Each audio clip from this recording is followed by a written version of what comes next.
I moved to this little Appalachian town just a few weeks ago. I thought it would be a great place for inspiration. The city was loud, and I needed peace. I found an old cabin to rent. It was charming, but now I realize I may have made a mistake. On my first night, I heard laughter outside. I peeked out my window and saw shadows darting through the trees. It felt innocent, but also strange. I thought about the laugh for days. It echoed in my head. The neighbors gave me the creeps. They appeared suddenly, just staring from their porches. They didn't wave. They just watched. I felt their eyes on me. It was uncomfortable. I tried to brush it off, but it lingered in my mind. I noticed strange symbols carved into the trees nearby. I wanted to know what they meant. I should have ignored them, but my curiosity got the better of me. One day I decided to ask a woman at the small market about them. She looked at me, chuckled softly, and said, "Some things are better left alone, you know." I felt chills creep down my spine. Why would she say that? That night, I stepped outside. A cold wind had picked up. As I stood there, I heard whispers floating through the trees. They danced around me. I thought they were just the wind at first. But then, I heard my name again. My stomach knotted. I tried to see who was there, but nobody was visible. The next day was cloudy, so I took my camera for a walk. I needed to shake off my unease. When I passed by an older man, he didn't greet me. He just stared at me as if he knew me. I waved, but he didn't react. I felt sick to my stomach. Why were they all so quiet? Later I saw the old man again. This time he was closer to the woods. He turned his head slightly, and I thought for a moment our eyes locked. I felt a strange connection, but it scared me. I quickly glanced away and hurried back to my cabin. As the evening drew near, I found myself looking out the window again. It felt heavy outside. The night sky was cloaked in darkness. I heard the whispers again, so close this time. They were soft, almost intimate. "Jamie," they called. I took a step forward, wanting to listen. Then I saw a shadow among the trees. Just like that first night. I felt panic rise. I shouted, "Is anyone there?" Silence fell. The woods were still. I stood frozen, trying to gather my thoughts. Then a voice broke through. It was clear and cold. "You shouldn't have come here." My heart raced as I turned in the direction of the voice. I expected to see someone, but nothing. Just empty trees. Fear gripped me. I realized that my curiosity about the symbols and my neighbors might lead me to a truth too dangerous to uncover. I backed away from the window, my breath quickening. I couldn't shake the feeling that something was watching me. I felt trapped in this small cabin surrounded by whispers and shadows. I should have left when I had the chance. Now I was too afraid to sleep. The next morning I woke up with a heavy heart. The dread from last night clung to me like a wet blanket. I skipped breakfast and decided a walk might help me clear my mind. I needed to leave this cabin, if only for a little while. The idea of staying cooped up was suffocating.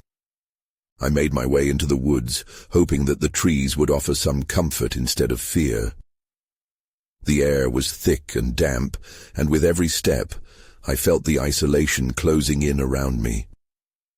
I kept my eyes on the ground, looking for those strange symbols carved into the bark. I needed to see them again, to understand why they haunted me. After walking for a while, I found a cluster of trees with the markings. They looked more pronounced today, almost glowing.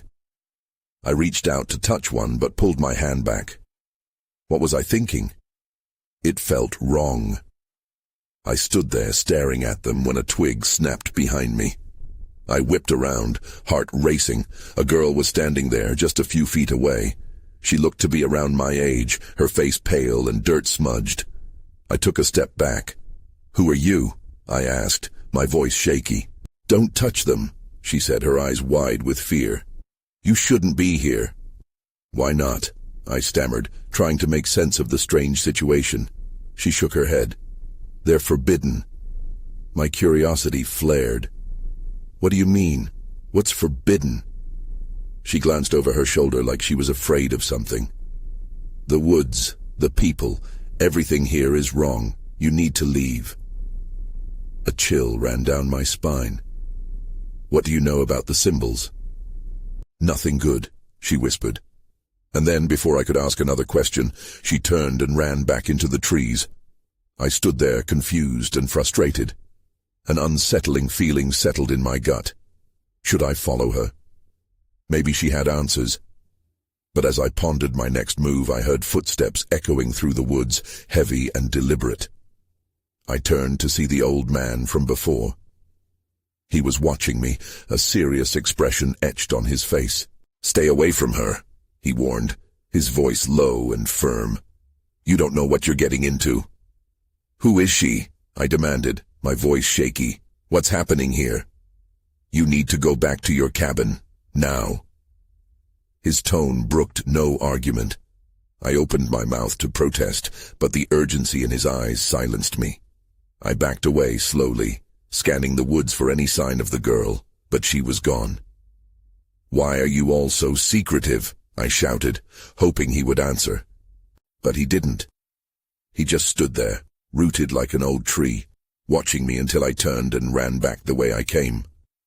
My heart pounded in my chest as I stumbled through the underbrush. Once I reached the cabin, I locked the door behind me. I leaned against it, barely able to catch my breath. I felt shaken, but there was something deeper brewing, a sense of danger that I couldn't ignore. I needed answers. But then I remembered the whispers. Jamie, they said.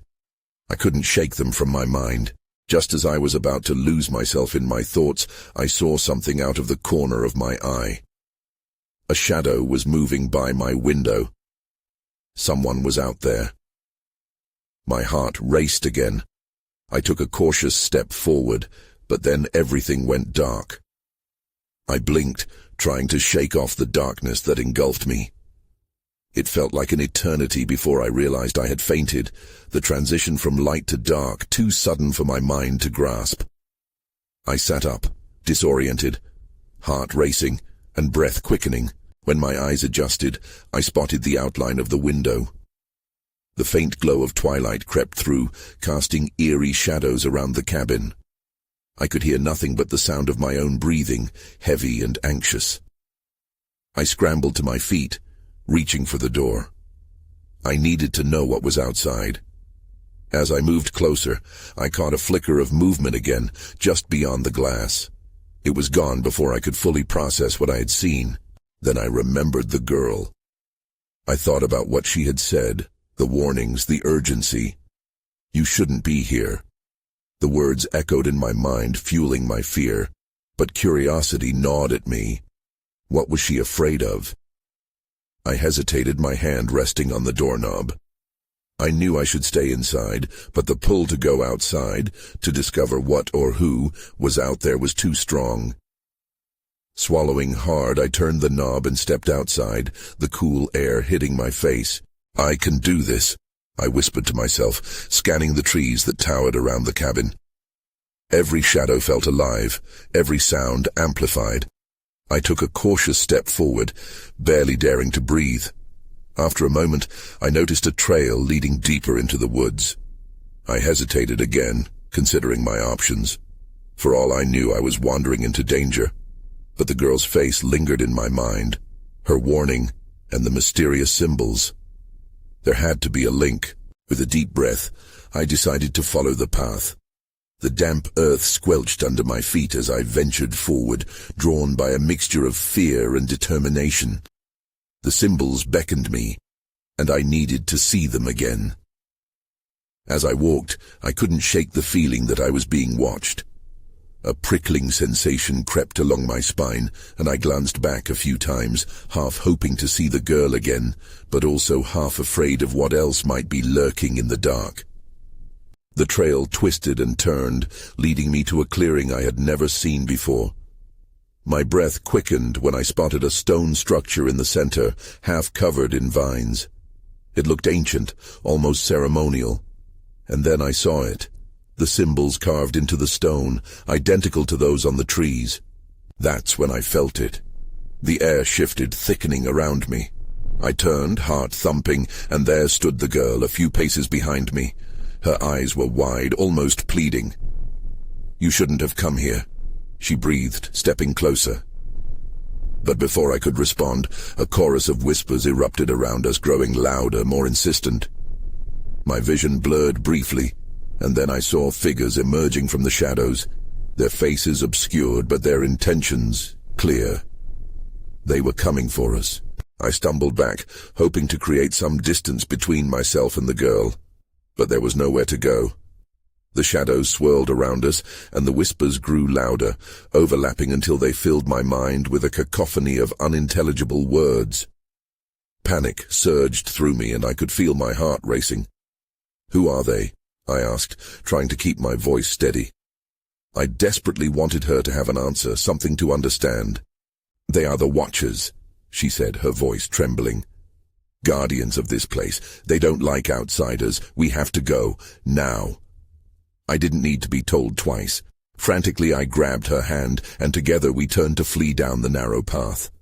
The whispers intensified, now sounding almost angry, as if to say we were intruders. I glanced behind us and caught fleeting glimpses of the figures, blurred, twisted shapes that seemed to blend into the trees. But their presence was unmistakable. We ran through the woods, navigating the trees that felt like they were closing in around us. The girl led the way, her grip firm but not reassuring. My breath came in great gasps as I tried to keep pace. "Where do we go?" I asked, fear creeping into my voice. "To the river," she said. "It's our only chance." The thought of the river sent a chill through me, remembering how unsettling it had felt when I'd first seen it from the cabin. But I didn't have time to think. We barreled forward, the ground becoming uneven beneath me, roots and rocks threatening to trip me up. Just when I thought we might escape, a strong wind whipped through the trees, pulling at my clothes, and I stumbled. The girl turned back to help me up, but I could see the figures emerging again, moving faster, more solid. Out of the corner of my eye, I saw one of them reach for her, long fingers stretching out as if to grasp her and pull her into the shadows. "Run!" I yelled, my voice raw. I didn't know why I sounded frantic, but I felt the urgency of the moment. We pushed on, lungs burning. The sound of rushing water grew louder, and I surged forward, the sight of the river ahead filling me with a flicker of hope. But as we neared the edge, I felt a sudden force pulling at my thoughts, almost blinding me momentarily. I stumbled again, nearly falling into the water. "Stay close," the girl shouted, pulling me back just in time. I could feel the cold mist from the river on my face as I regained my balance. As we stood there, gasping for breath, she turned to face me. "They won't follow us into the water." Her voice was steadier now, but her eyes were filled with dread. I looked from her to the river, the water flowing thick and dark. "What do we do now?" Just as I asked, a sudden rush of shadow passed over the water's surface. My heart sank. I turned to see the figures standing at the riverbank, their whispering voices merging into a single, ominous chant. That's when I saw it, a silhouette in the water, rising slowly, and I realized the figures weren't the only things watching us. "We need to leave now," I yelled, feeling the rising sense of dread. But deep down, I knew there was no escaping those who were already here. The river churned beneath us, its dark waters rippling as if they too were alive. I fought the urge to look at the shadow. It seemed to twist and writhe, defying the normal movement of water. "What is that?" I whispered, my voice shaking. "It's a guardian too," she said, her eyes wide, reflecting both fear and something else, maybe awe. "The river protects this place." Before I could process her words, the water surged, and the silhouette began to detach itself from the depths. It was a figure, half-formed, like smoke given shape. My heart raced as I realized we were being encircled by shadows. The watchers loomed at the bank, their whispers crescendoing with urgency. A warning, perhaps. "What do we do?" I asked, feeling my body tense as the strange figure with watery limbs reached toward us, stretching long fingers in a beckoning way. It was both terrifying and strangely inviting. "Don't move," the girl shouted, her grip tightening around my wrist. "This is their territory. If we disturb the water, they'll come for us." I felt my body stiffen in response to her warning, but I couldn't resist the pull of the figure. It was like being drawn into a dream, one I couldn't wake from. The whispers moving from the bank to the water felt like a siren song, familiar yet unsettling. "Stay with me, focus," she urged, snapping me back to reality. "We need to retreat to the woods, back the way we came. If we don't show fear, they might back off." I nodded, trying to shake off the strange compulsion. As we turned to make our way back, the shadows surged closer. The figures began to ripple and stretch, forming into more distinct forms, faces I could almost recognize. My skin prickled with dread. Then, the figure in the river let out a low, guttural noise, so unlike anything I'd ever heard. The ground beneath my feet trembled as if the earth itself was warning me. The girl hesitated, her face pale. "Go," I shouted, pushing her forward. We needed to get out of there. The air felt thick, suffocating, and the shadows behind us seemed to breathe down my neck. As we stumbled away, I felt a stinging pain in my foot. I glanced down and saw a thorny root where I'd stepped, digging into my skin. But it was nothing compared to the cold, unyielding presence of the watchers. I could feel their eyes on me, expectant and hungry. Suddenly there was a brilliant flash of white light, blinding me momentarily. I stumbled again. The girl shouted something, but the noise of the river drowned her out. As I blinked away the spots in my vision, I could see something, a path, partly obscured, twisting deeper into the woods. "Over there," I yelled, disconnected from the chaos around us. We pushed toward it. With each step, the ground became more uneven. Branches snagged at my clothes, and the owlish calls of night creatures filled the air, almost mocking our escape. Then, a figure darted in front of us, flickering like a flame, a face, familiar yet distorted. My breath caught in my throat. It was someone I knew, someone from the cabin. "Help me," it called, but there was no time to think. "We can't. Keep moving," the girl screamed, and the urgency in her voice propelled me forward against every instinct. But then everything went dark. The moment the figure slipped away, the shadows surged back, enveloping us like a cloak. I reached out, searching for her hand, but my fingers met only cold air. "Where are you?" I cried out, panic flooding my chest as I realized I had lost her. And just beyond the darkness, the sounds of whispers grew louder, almost mocking, her name slipping through the air, twisting into a cruel echo.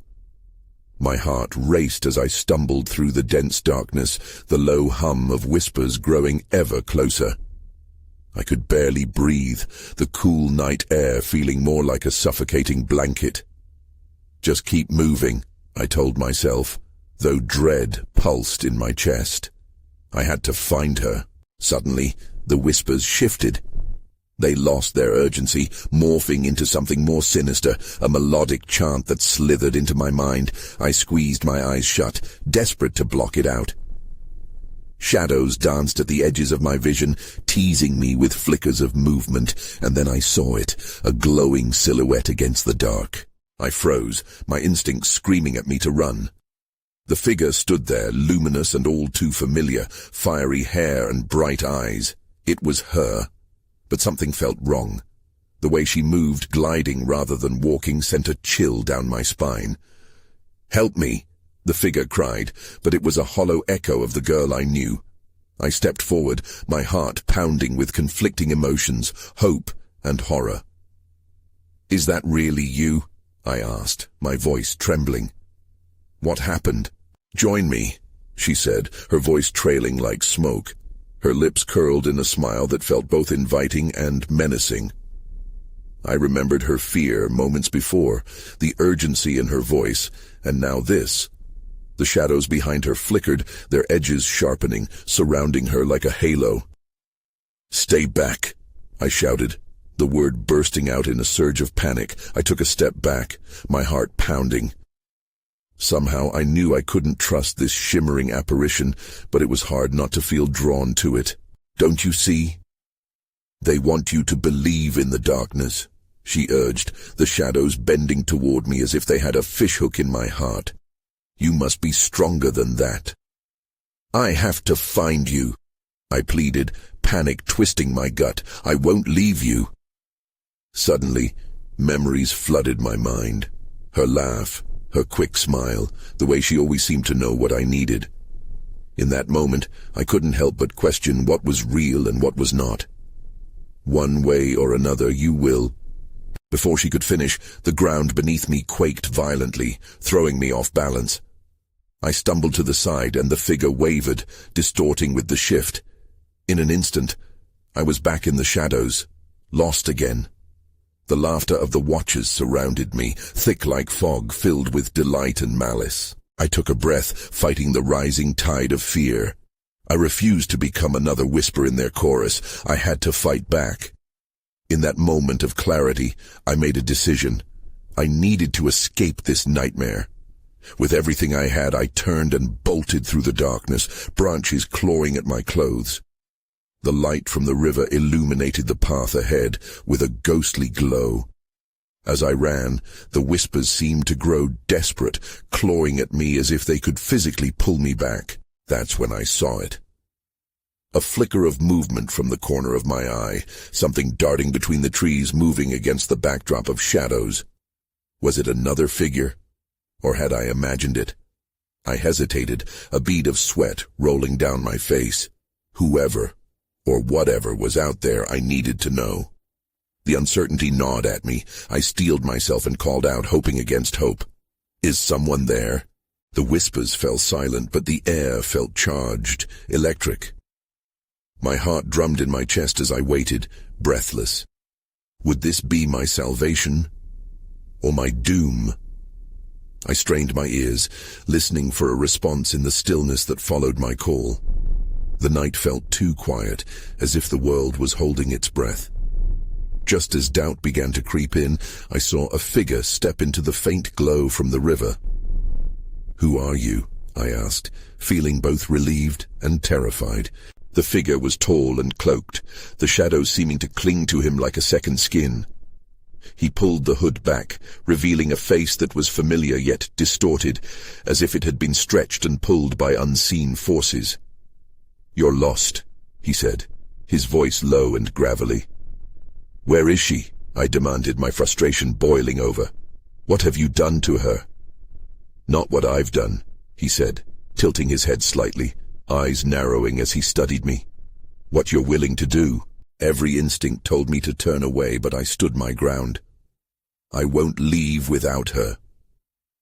He stepped closer, the shadows swirling around him, wrapping tighter like a living thing. "Your need to save her blinds you. They are watching, waiting for you to falter. You must decide quickly." "What do you mean?" I felt the weight of his gaze, a mix of fear and curiosity clawing at my insides.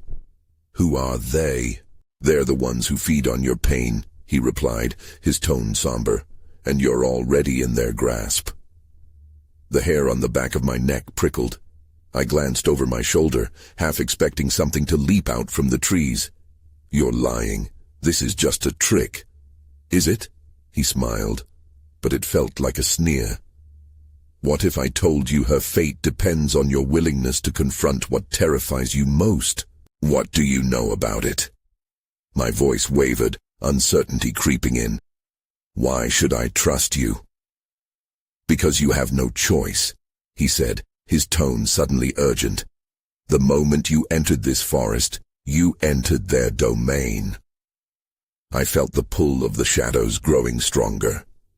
A rush of memories flashed through my mind, her face in laughter, the way her eyes sparkled. What was happening to her? I couldn't abandon her now. "Tell me what to do!" I shouted, desperation rising to the surface. "I won't let them have her!" He stepped back, eyes flickering with something. Was it sympathy? "You must confront the darkness within. Only then can you save her." Before I could respond, a low growl echoed from the trees behind him, cutting the air like a knife. My breath caught in my throat as I saw them. Figures emerging, cloaked in the same shadows that surrounded the man. They moved with purpose, eyes glinting in the dark. "Run," he urged. "Now!" I didn't need to be told twice. Heart pounding, I dashed away from him and the encroaching figures. With each step, the feeling of being hunted intensified, urging me to push harder. I had to find her. I would face whatever came next. But as I ran, the whispers flooded back, drowning out everything else. This time they weren't just a background noise. They were a cacophony, clawing at my mind. I stumbled, nearly losing my footing. The darkness wrapped around me once more, thick and suffocating. Then I realized the forest wasn't just holding me captive. It was alive. I could almost hear it breathing, feel its pulse beneath my feet. And somewhere within it, hidden deep, was the truth I desperately needed to unveil. I sprinted forward, driven by a mix of fear and determination. Whatever awaited me next, I would uncover it. I had to. The ground beneath my feet felt uneven, roots and rocks threatening to trip me as I sped deeper into the woods. The growling behind me was relentless, like a warped heartbeat, and I forced myself to focus. I wasn't just running from something, I was racing towards something, even if I didn't know what that something was. As I sprinted, the shadows seemed to pulse with a mind of their own. They converged around me, whispering now, weaving in and out of my consciousness. "She's waiting," they murmured. "You must let go." The words clawed at my resolve, but I shook my head, teeth gritted. I would not give in. Suddenly I burst through a thicket and stumbled onto a small clearing bathed in the moonlight. My breath caught as I took in the sight before me. A forgotten, dilapidated cabin. It crouched in the clearing like a wounded animal, half swallowed by vines and trees. The air felt charged, a heavy electric tension wrapping around me. I approached cautiously, but the whispers grew louder, drowning out my thoughts. "Inside," they urged. "You must go inside." Each pulse of the voices felt like a drumming in my chest, an irresistible pull toward the cabin's door. With a deep breath, I stepped forward. The door creaked open, as if expecting me. The inside was dark, save for the faint glow of the moon illuminating dust motes swirling in the air. I could barely make out the shapes of broken furniture and shattered glass, remnants of lives once lived. It felt like a mausoleum, the silence suffocating. Just as I was about to turn back, a flicker caught my eye. Someone was inside. A figure stood in the corner, half hidden in darkness. Panic surged in me, but I couldn't look away. "Who are you?" I stammered, stepping inside. The figure stepped forward, revealing a face cloaked in shadows. It was familiar. My heart sank. "You're too late," the figure whispered, their voice echoing eerily, as if it came from everywhere and nowhere at once. "You've made your choice." "Where is she?" I demanded, anger and desperation mingling in my voice. "What choice? What have you done?" The figure raised a trembling hand, pointing towards a door at the back. "You must decide. What will you sacrifice to bring her back?" The weight of those words pressed down on me. I stumbled back against the wall, feeling trapped. What could I possibly sacrifice? I thought of her, of all the moments we had shared, and fury burned within me. "I'll sacrifice anything," I shouted, the words spilling out like a vow. "Anything!" The figure smiled a twisted smile, the shadows dancing in wicked delight. "Then you must face the truth." Before I could respond, the door creaked open wider, revealing a staircase descending into darkness. A cool wind brushed against my face, carrying the faintest sound of someone sobbing. That sobbing. It was her. With resolve, I stepped toward the staircase. Each step felt like a promise. I wasn't leaving without her, no matter what it cost. The darkness beckoned, alive and hungry. I took a breath and descended into the depths of the cabin, knowing that every step took me closer to the heart of my fears, and to her. But as I stepped into the blackness, an icy chill clawed at my spine. Something was waiting for me down there, and I had no way of knowing how I would emerge, if I would emerge at all. The staircase felt endless, the wood creaking under my feet as if warning me to turn back. Darkness enveloped me like a thick fog, and I squinted, trying to find anything that would guide me to her. The sobbing grew louder, rising and falling like the tide, each wave crashing into my senses, pulling me deeper into despair. I reached a landing and the darkness shifted slightly, revealing a door at the end of the corridor. My heart raced. I stood still for a moment, straining to catch a glimpse of her. Was she just beyond that door? I took a step forward, my hand shaking as it reached for the knob. It felt ice-cold, as if it had been waiting for this moment. As I turned the handle, a loud bang echoed through the space, making my heart leap into my throat. The door swung open with a violent force, revealing a cramped room dimly lit by flickering candles. It smelled of damp earth and something else, something old and rotten. In the center I saw her. She was hunched over, her hair hung in tangled strands, blocking my view of her face. I felt alive with joy and terror. "Oh my God," I whispered, wanting nothing more than to run to her. "Are you okay?" But as I took a step inside, a shadow shifted in the corner of the room. I froze. Someone else was there. A figure loomed, shrouded in darkness but distinctly human. I felt the air grow heavier, the oppressive silence pressing against my chest.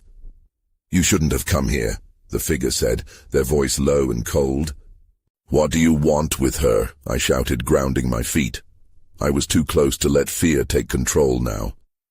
The figure took a step forward and I realized who it was, the familiar face from the cabin above. "No," I shouted, adrenaline pumping through my veins. "You said I could bring her back." The figure only laughed, a sound that chilled me to the core. "This isn't about bringing her back. It's about what you're willing to lose." A flicker of movement caught my eye, and I turned towards her. She was still sobbing, her body trembling. "Stop it," I yelled. "Let her go. Just let her go." "That's not how this works," the figure said, stepping fully into the candlelight. I recoiled at their face, a reflection of my own but twisted, tainted with darkness. "You cannot have her without paying the price." The candles flickered violently, casting eerie shadows on the walls. Suddenly, without warning, the sobbing ceased. Silence fell heavy and suffocating. I looked back, fear knotting in my stomach. She was now staring at me, her eyes hollow and pleading. "Do you see her?" The figure stepped closer, as if inspecting me. "Do you feel the weight of your choice?" I couldn't breathe. "What do you mean?" I gasped, eyes darting between the figure and the girl. "What are you trying to say?" "Sacrifice means understanding," the figure whispered, voice low and sinister. "You need to know what she really is." A cold wind swept through the room, extinguishing the candles one by one. Just before darkness claimed everything, I saw something flicker in her eyes. Was it recognition? Horror? Then everything went dark. I reached out for her, but she seemed to vanish into the shadows. Panic flooded my senses. "No, come back!" But my voice echoed back to me, swallowed whole by the enveloping void. I didn't know where I was or what would happen next, and all I could feel was the relentless creeping terror that something was about to reach out for me in that darkness. Suddenly, A blinding light erupted, forcing my eyes to squint against the brightness. I found myself back in the cabin, gasping for breath as if I had just emerged from the depths of a nightmare. The air felt different now.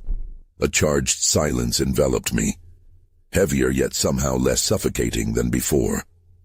I was alone. The memory of the figure haunted me, its words echoing in the recesses of my mind. You need to know what she really is. My heart raced as I looked around the dimly lit cabin. The shadows seemed softer now, less malevolent. Confusion flooded me, mingled with an aching sense of loss. What happened to her? Did I lose her forever in that darkness? With trembling hands, I stumbled back toward the door, my heart still racing. If I could just retrace my steps, perhaps I could find her again. The sobbing, the whispers, they had drawn me deeper, but maybe they weren't the end of our journey. I stepped outside, the cold air wrapping around me like a shroud. The woods were eerily quiet, a serene contrast to the chaos I had just faced. As I made my way back down the path, I felt an unease creeping in again. Had I truly escaped? With each step deeper into the woods, uncertainty clawed at my mind, but there was something else, a whisper of hope. Where was the river? I could feel the very landscape vibrating with tension. It beckoned me, and against all better judgment, I pushed onward. Something compelled me to return to that threshold, to the boundary between safety and darkness, though it felt more like being drawn to a mystery. As I approached the river's bank, I halted. The water glistened under the moonlight, its surface smooth but swirling beneath with unseen depths. It felt alive, as if whispering secrets just beyond my comprehension.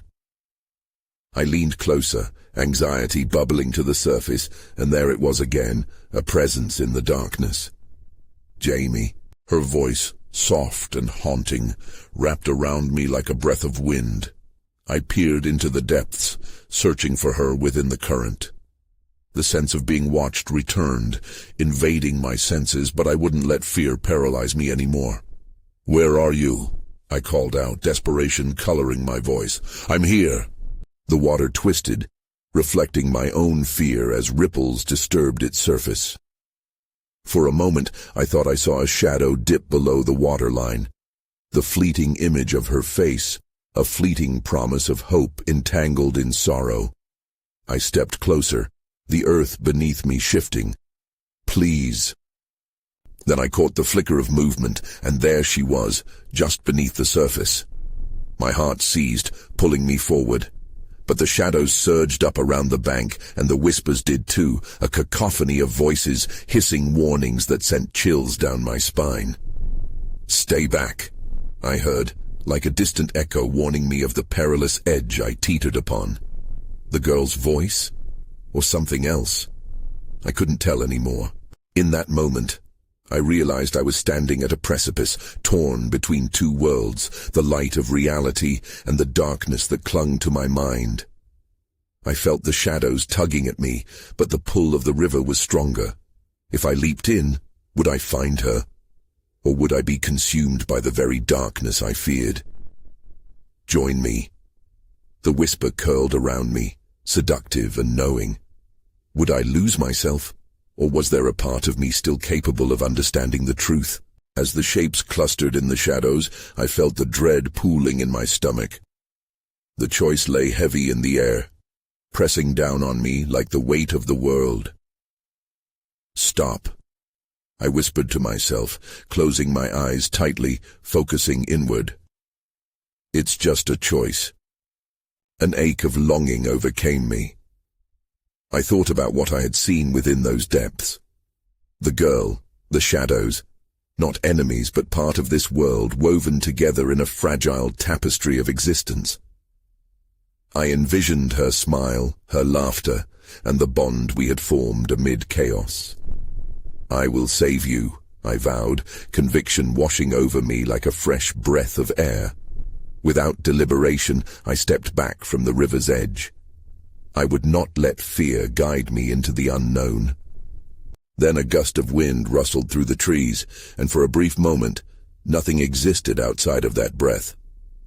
I turned on my heel, fueled by determination, heart pounding. As I ran back toward the cabin, something shifted in the air, the whispers fading away, leaving me with a sense of lingering unease. Days, weeks, or even months from now, I knew I'd have to confront this again. I had no answers, but I had a feeling that one day the truth would reveal itself. For now, all I had was the fading echo of my own voice. You shouldn't have come here.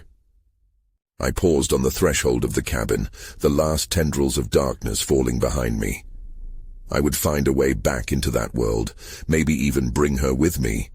But first, I would uncover the truth hidden within the shadows, and whatever else lay waiting.